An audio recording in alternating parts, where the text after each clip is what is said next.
নমস্কার বন্ধুরা, কেমন আছেন সবাই? আরও একটা নতুন ভিডিওয়ে আপনাদের স্বাগত। আজ বানিয়ে ফেললাম আমের জেলি। আপনারাও ঘরে বসে খুব সহজেই বানিয়ে ফেলতে পারেন আমের জেলি। তার জন্য আমার ভিডিওটা ফলো করুন, লাইক কমেন্ট শেয়ার করতে ভুলবেন না কিন্তু। প্রথমে আমরা নিয়ে নিলাম 4টি আম। 4টি আমকে আমরা ভালো করে কুচি কুচি করে কেটে দেখিয়ে দিলাম আপনাদেরকে কতটা ছোট করতে হয়েছে। তারপর একটা কড়া গরম হওয়ার পর আমরা 3 স্পুনের মতো ঘি দিয়ে সেটাকে ভালো করে নেড়ে চেড়ে নেওয়ার পর আম কুচিগুলো ওটার মধ্যে ঢেলে দিলাম। সেটা আমরা কিছুক্ষণ এবার ভেজে নেব।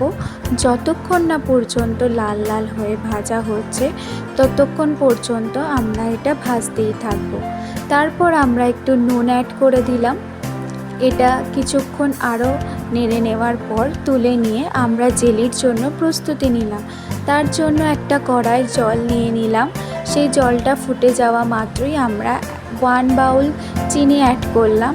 সেটা একটু নেড়ে চেড়ে নিয়ে আবার হাফ বাউলের মতো চিনি অ্যাড করলাম। এটা যতক্ষণ না ভালোভাবে ডিজলভ হয়ে যাচ্ছে ততক্ষণ পর্যন্ত আমরা এটা নাড়তেই থাকবো, যাতে চিনিটা তলায় বসে না যায়। ভালোভাবে ফুটে যাওয়ার পর আমরা দেখে নিলাম এটার চিটটা কেমন হয়েছে, সেটা আপনাদেরকে দেখিয়ে দিচ্ছি। এরপর ফুটন্ত রসের মধ্যে আমরা ভেজে নেওয়া আম কুচিগুলো ধীরে ধীরে দিয়ে দিলাম। পুরোটা দেওয়ার পর আমরা একটু ভালোভাবে নেড়ে চেড়ে নেব যতক্ষণ না পর্যন্ত এটা ভালোভাবে ফুটে যাচ্ছে ততক্ষণ পর্যন্ত আমরা ওয়েট করব। চিনির রসটা কতটা গাঢ় হয়েছে সেটাই আপনাদেরকে দেখাচ্ছি। এরপর আমরা একটা আদাকে কুচি কুচি করে কেটে নিয়ে এটা আমরা ওই ফুটন্ত কড়ার মধ্যেই দিয়ে দেব। তারপর ভালোভাবে নেড়ে চেড়ে নেওয়ার পর যতক্ষণ কড়াই এটা হচ্ছে ততক্ষণ আমরা আরও একটা কাজ করে নেব।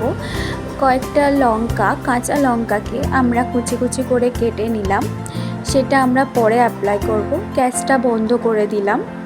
এরপর আমরা ঠান্ডা হয়ে যাওয়ার পর একটু জমাট বেঁধে যাওয়ার পর এই কাঁচা লঙ্কাগুলোকে আমরা ওটার মধ্যে দিয়ে দেব। আমাদের আমের জেলি প্রস্তুত হয়ে গেছে। আমরা এবার এটাকে ঠান্ডা পাত্রে ঢেলে নেব। ধন্যবাদ সবাইকে এতটা ধৈর্য সহকারে আমাদের ভিডিওটা দেখার জন্য।